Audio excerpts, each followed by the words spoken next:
police प्रशासन एभली आभिमुख्य को आम निंदा करने सहित राजधानी 30 किलोमीटर दूर में एभली घटना आज समस्त को चकित केवल करनी आम विपर्यस्त आईन श्रृंखला परिस्थिति एवं आदिवासी छात्र छात्री एवं सान सान छोट छोट पिला बाबद जो प्रकार सब घटना घटुची आम तीव्र निंदा कर वर्तमान माननीय पूर्वतन विधायक स्थानीय विधायक पूर्वतन विधायक रुद्र महांती को अनुरोध कर घटना संपर्क में अवगत कर संवेदनशील घटना गुड़िक को निर्दिष्ट समय सीमा भितर किभली भाव में दोषी मान को दंड दिज्व एवं तदंत करा पुलिस जो आभिमुख्य ताको अत्यंत चिंताजनक आपण मैंने जानते कुचिंडा जितेबाला घटना घटला से जनसाधारण जितेबाला आसिक प्रतिवाद कले तापर से केस करागला से एवं आज राजधानी नाक तले पिपिली निर्वाचन मंडली डेलांग ब्लॉक हाट डेलांगर रतनपुर गाँव जो प्रकार लोमहर्षणकारी घटना घटी राजधानी छत्रछाया तले ताकू आम कड़ा भाषा निंदा करुचु जदियो गला काली पुरी जिला पुलिस अधीक्षक सांबादिक सम्मेलन करी समस्त घटना संपर्क में विवरणी देइछन्ति मुझे कहवाक चाहे 16 तारीख दिन घटना घटला 15 तारीख दिन घटना घटला 15 तारीख दिन घटना घटला पर एफआईआर दिगला थाना रे गोटे मिसिंग केस करागला थाना एवं 7 दिन धरी जितेबाला 11 वर्षर शिशु मिलला नहीं एवं जी शिशुर पिता जहाँ को से माने संदेह करते जे ये घटना सहित संपृक्त व्यक्ति ताको पुलिस आनिक पचरा उचरा करके छाड़ीदे एवं परवर्ती समय हाट डेलांग रतनपुर गाँव ग्रामवासी माने एभली एक मर्मंत घटना संपर्क में पुलिस कालक्षेपण नीति एवं अभियुक्त मान ठाब न करवा डेड बॉडी रिकवरी न होगा फल से रास्ता रोक एवं रास्ता रोक पर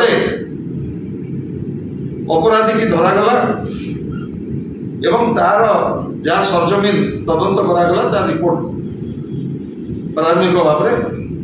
पुरी जिला आरक्षी अधीक्षक काली गणमाध्यम सार्वजनिक करते रतनपुर गाँव निरीह ग्रामवासी माने पुलिस आभिमुख्य एवं तदंतर जो कालक्षेपण नीति से संपर्क में जिते प्रतिवाद कले से विरुद्ध 46 जन विरुद्ध केस कर गणमाध्यम आमर आपण मान डाकिक उद्वेग प्रकाश कर कारण है जे घटनार 7 दिन 8 दिन पर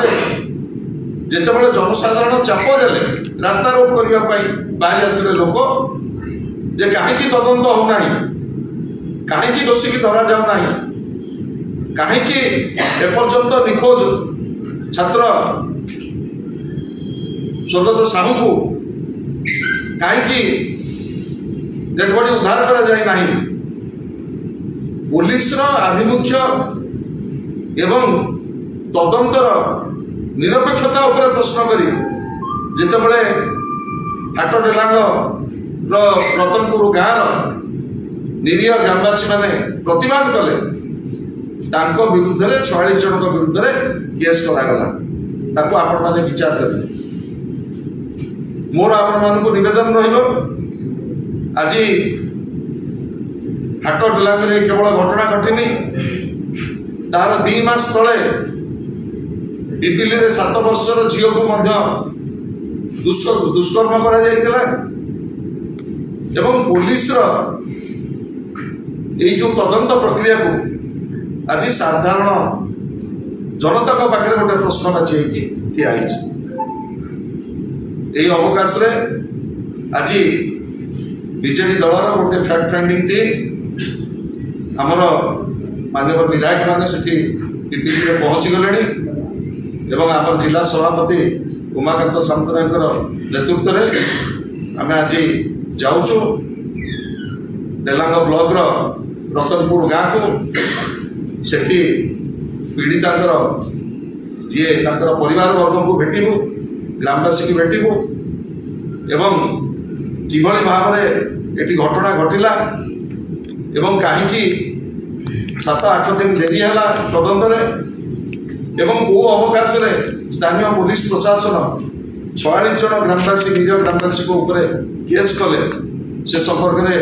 सरजमीन ग्रामवासी सहित आलोचना कलापर ये संपर्क में आम आवश्यक पड़े पुरी आमर आरक्षी अधीक्षक को अवगत करूँ एवं दाबी करुचु दोषी की कड़ा कार्यानुष्ठान नि जाऊ एवं तदंतर अवहेला करथिबा आमर पुलिस कर्मचारी बाबद एसपी पुरी निजे तार तदंत को हाथ को नियंतु आमे